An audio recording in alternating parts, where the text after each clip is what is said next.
So now it's time to finally implement this design in the database. Let's open the MySQL workbench. It's basically a GUI for using MySQL.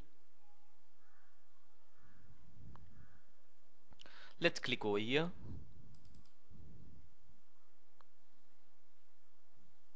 And I already experimented a bit, so let me just delete this schema. Okay, now let's create a new schema. This icon over here. Okay, let's name it ZooDB. Okay, apply. So here's the SQL statement for creating the schema if you want to directly type the SQL statement. And that's it. So let's create our first table staff. The primary key is staff ID with name, age, salary and gender as fields.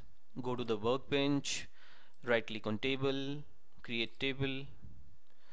The table name is staff. It doesn't matter whether it's lowercase or uppercase, most databases are case insensitive. Now you can just turn these things off so that we get more space for entering the data. See, the minute I clicked over here, MySQL Studio properly guessed that this should be the proper name for the primary key of table name staff. So let's make it primary key by checking this box. Okay, this box gets checked automatically. This stands for not null. Now another attribute is name, which should be varchar, and it 45 is okay. Let's create another field, age. Let's make it int. Let's create another field, gender. Let it be varchar 2. And another field is salary. Salary, let's make it int. We do not want to enter the primary key ourselves. We want it to auto increment. So let's check this field. Alright, now let's apply. And here is the SQL statement if you want to type it yourself. Let's apply it. Finish. Let's close this off. We have a staff table over here. Right now there is no data in it. So let's create our next table, that is cage. Cage ID is the primary key, animal ID is the foreign key, cage number and location. Let's create a new table. Name is cage. Cage ID is the primary key. Make it primary key. Make it auto increment. Cage number, and cage number is, let's keep it varchar because they wanted to name the cage numbers like A5, B3 or something like that. Location also let it be varchar, and an animal ID, since it's a foreign key which relates to the primary key of animal table, it has to be an int. That's it. Now just because we have created a column named animal ID doesn't mean it gets related to the animal table. All the foreign key relationships will be accounted for later on. Let's save this table. Let's create our next table, animal with animal ID as primary key, total number, type, category ID as a foreign key. Go to the workbench, create a new table named animal. Animal ID is the primary key, make it primary key, make it auto increment, make it type, total number, type is varchar, total number is an int, and then last one is category ID, which is a foreign key in category table. Let's make this an int. Let's apply. That's it. Move on to our next table, that is food item with food item ID as primary key, name, quantity, supply ID. Go to the workbench, close this,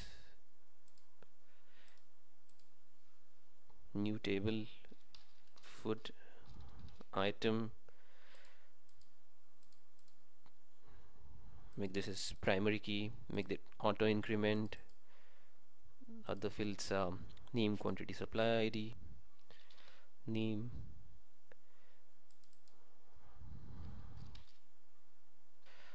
Now what should quantity be?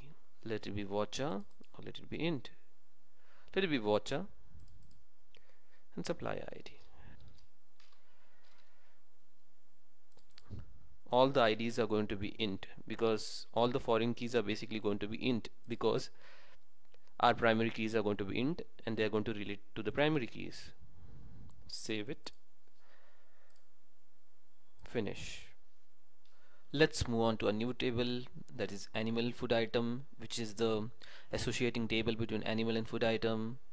The primary key is a compound primary key comprising of animal ID and food item ID.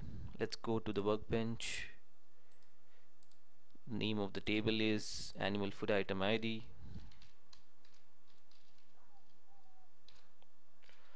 Item. Now the columns are animal ID and food item ID.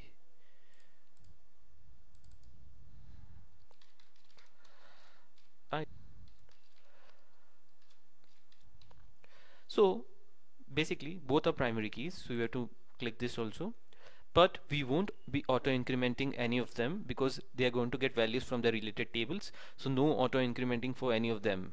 That's it. Let's create the next table, that is supplier, with supply ID as a primary key.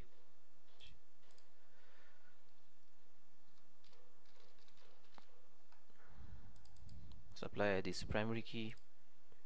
Supplier name, contact number, address.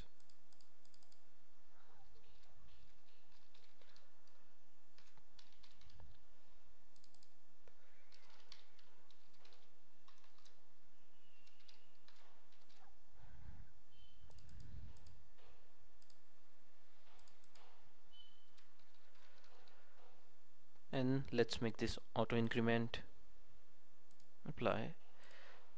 Save the table. The next table is emergency. Let's create it. Emergency ID is the primary key. Let's auto increment it. Type, case and progress so far is, so let's make it a bit bigger,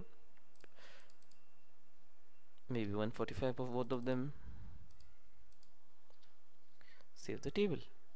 Here's the SQL statement. Let's create the category table now. Category int this primary key, make it auto increment. The next field is category type, mammal, fish, something will be stored over here. Save the table.